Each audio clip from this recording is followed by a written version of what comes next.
Hi everyone and welcome back to my channel. As you can see, we're going to be doing a September TBR today, and there are a lot of books. If you're asking yourself, Brooke, don't you only read 8 to 10 books per month? The answer is yes, but I have a very good explanation. In the month of September, I'm planning on filming my first 24-hour reading video, so I'm very excited about that. So I put a few more books on my TBR to accommodate for that, and then also my family and I are going to the beach for 7 days where I plan to do a 7 books in 7 days video. So I feel like just out of those kind of 10 days, I should be able to read at least 10 books. So that leaves me with the need for a lot more options for the rest of the month. So a very big month indeed, but I am so excited for it and have a lot of really good books that I'm hoping to get to. I also counted it up the other day and I have about 180 unread books on my shelves. So I need to get reading.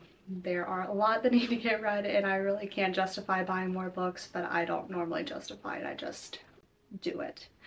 Let's get some knocked off. We're going to start with the books that I didn't read in August that are going to just come onto this TBR because I'm excited about all of them, but this month I just didn't get to them.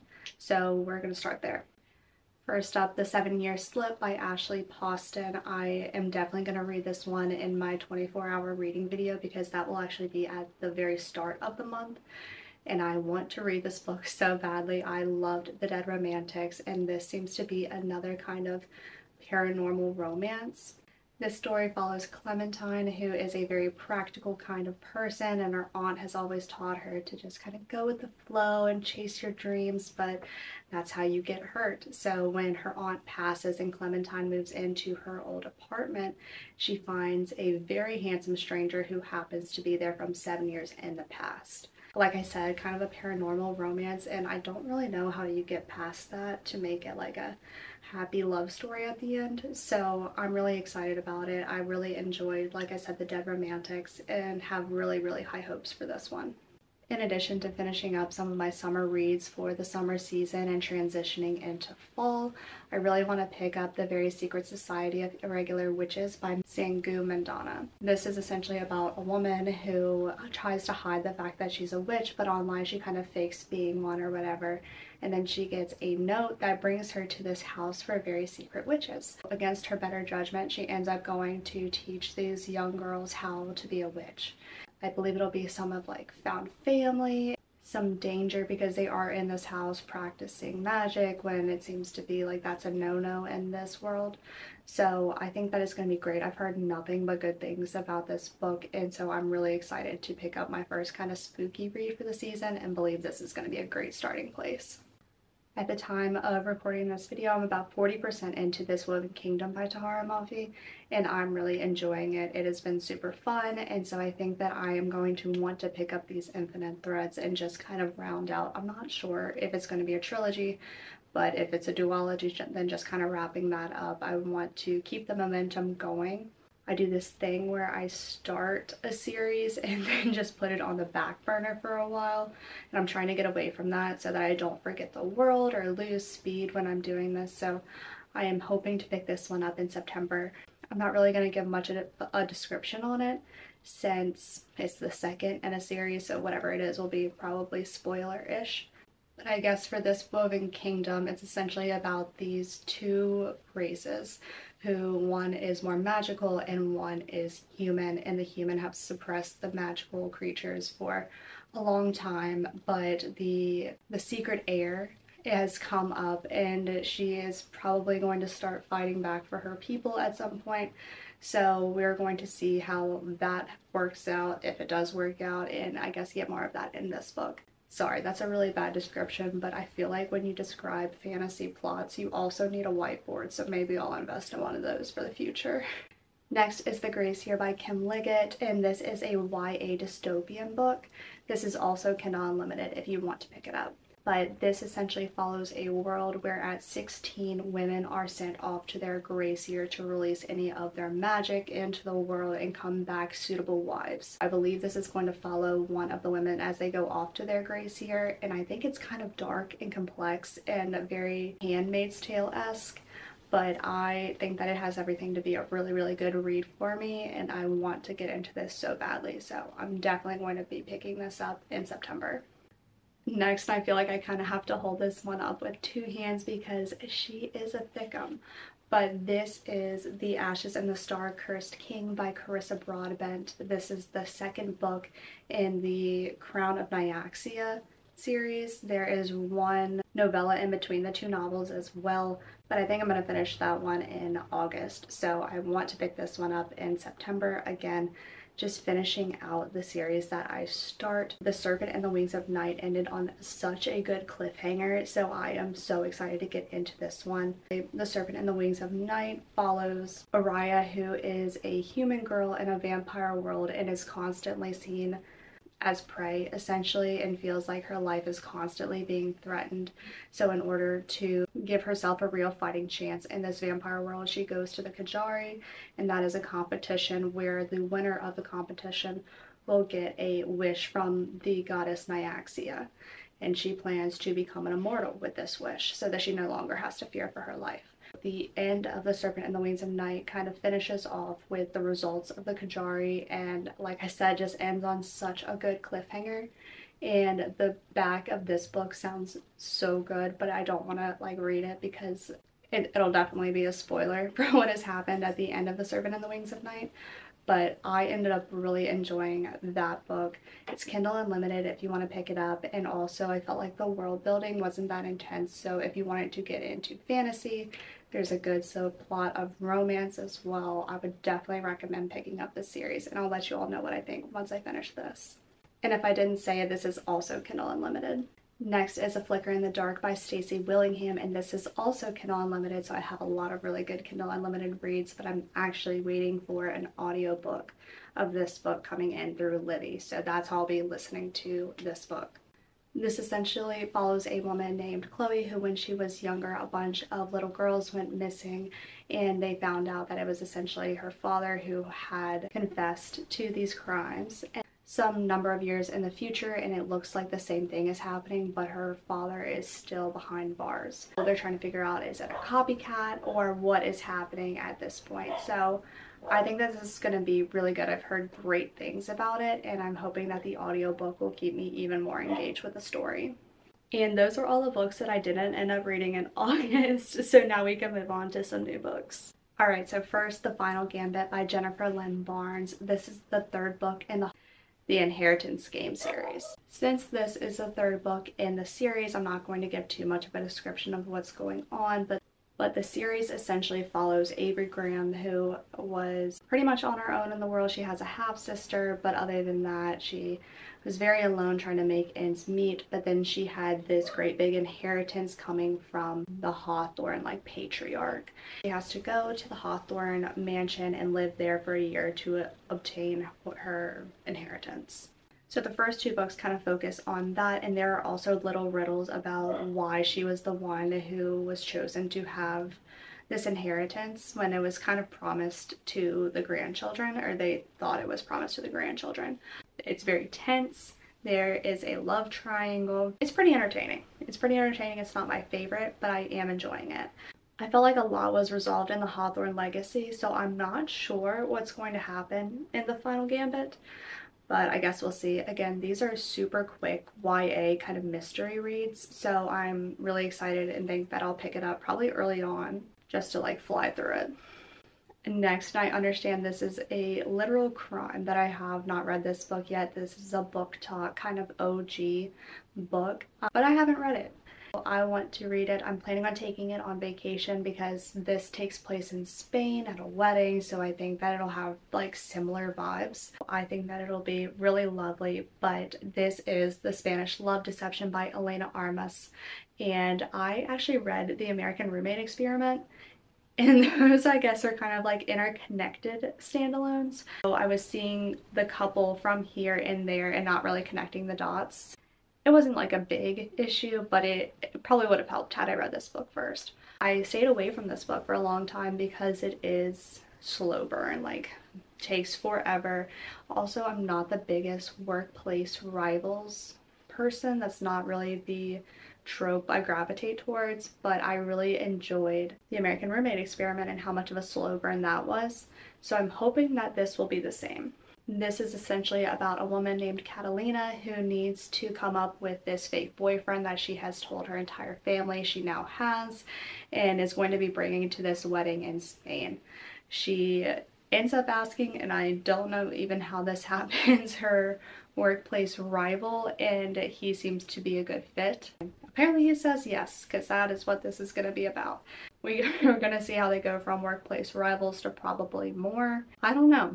I'm not sure. I hope that I like it, but the text, that is so small. It's like over 400 pages, and I really have a gripe with romances that are that long. We'll see. We'll see.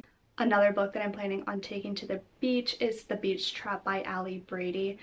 This is essentially about two girls who kind of grow up together and they have been hanging out, but then they find out that they're sisters, so they are confused and just really don't like that. So they split apart, but then when their parents pass, they leave them this beach house that they kind of have 50% stake in each. So one wants to sell it, but one wants to keep it, and so they kind of come together to renovate it. They both also have some summer romances going on, so we'll get to see kind of like the beachy setting, the sister relationship kind of forming, and then also both of them experiencing some type of romance. So I think that this will be a really good summery beach read, and it looks pretty short, so I think it'll be perfect as a beach read. Next is Highly Suspicious and Unfairly Cute by Talia Hibbert, and this is a YA romance, and it essentially follows two friends who used to hang out all the time growing up together. That is Bradley and Celine. And then one day at school, Bradley decides that he's too cool for her and sits with the popular kids instead of Celine. At least like that's how she sees it, and this is kind of coming straight off the back of the book because otherwise I don't know that much about it.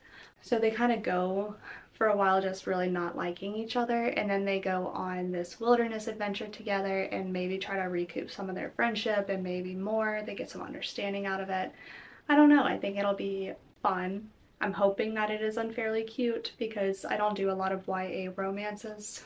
I don't know, sometimes they can just be a little cheesy, a little bit too cringy, so I am hoping for really good things out of this. Everybody said that it is very cute and it's super short, so I feel good about that.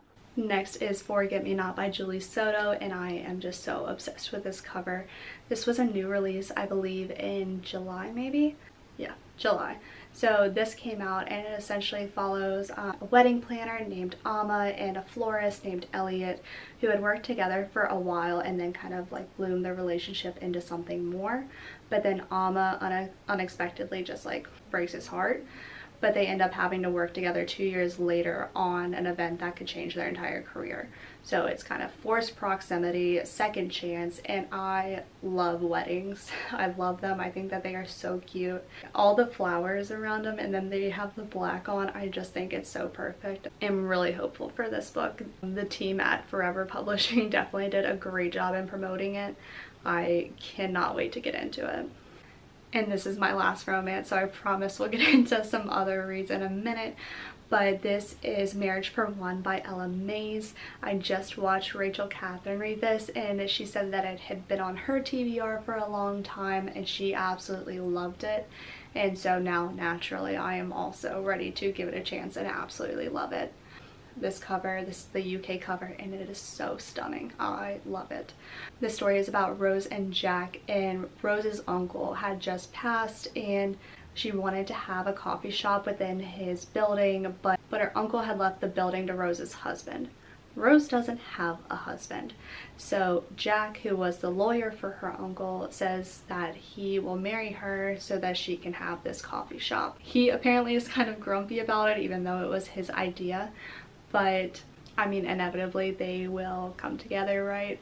So I am so excited. Rachel Catherine said that this is so cute and I am so excited about it. It is thicker for, again, a romance book, but I think that it's gonna be having me like giggling and kicking my feet, so hopefully I'm not too bad about it while I'm reading it.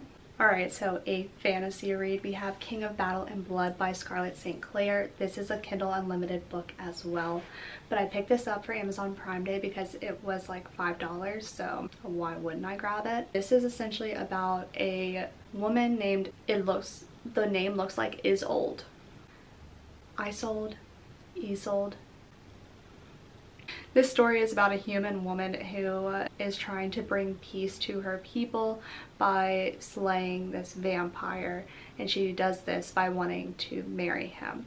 So she attempts to do it, and then her vampire husband says no, and if you try to do this again, I will turn you into a vampire yourself. So she really doesn't want that, and I would say marriage of convenience, as she's trying to bring peace to her people, but then they start to grow fond of each other. But then I believe there's going to be some big reveal about why he agreed to marry her in the first place. I don't know, I'm really excited.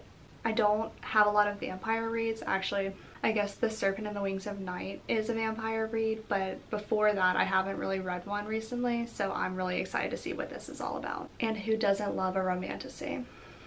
Everybody loves a romantasy. My god, this book will haunt me. Hopefully only for the duration of this month.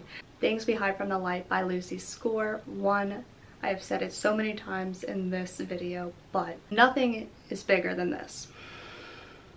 Nope. This is just a thick romance book. And it's also on Kindle Unlimited. But this is the second book in the Knock 'Em Out series, and so in the first book we had Naomi and Knox, and in this book we'll have Nash and Lena. Nash is Knox's brother, and we get the same small town. Lena comes in and she's kind of like this daredevil, while Nash is more of this kind of grounded police chief, very serious. So Lena tries to break him out of his shell a bit. I've heard mixed reviews on this one. I feel like everybody loved Things We Never Got Over, and so they didn't mind that it was this long, but people didn't like this one as much. My issue is that Things We Left Behind comes out in September, and that is, I want to say Sloane and like mafia boss guy. He's giving these he's giving mafia vibes, and I want that storyline, but that's the third book, so I need to read this book before I can get into that book. Do you see my dilemma? So I am going to have to pick this book up this month so that I can get into the next one. Hopefully I will finally do that. And lastly, this is ambitious, but I want to do a Cruel Prince reading vlog. That will also hold me accountable for reading the entire series. So I would want to read The Cruel Prince, The Wicked King, and The Queen of Nothing. So this story is essentially about Jude, whose parents were unalived when she was 7, and they were stolen away to the fairy court. Jude wants nothing more to belong in this court, but some of the fae really despise humans, including Prince Cardan, and so it looks like to earn a place there, she is going to have to defy him and deal with the consequences. How that turns into 3 books, I'm not sure. I've heard really good things about this. I've heard it is not like a romantasy.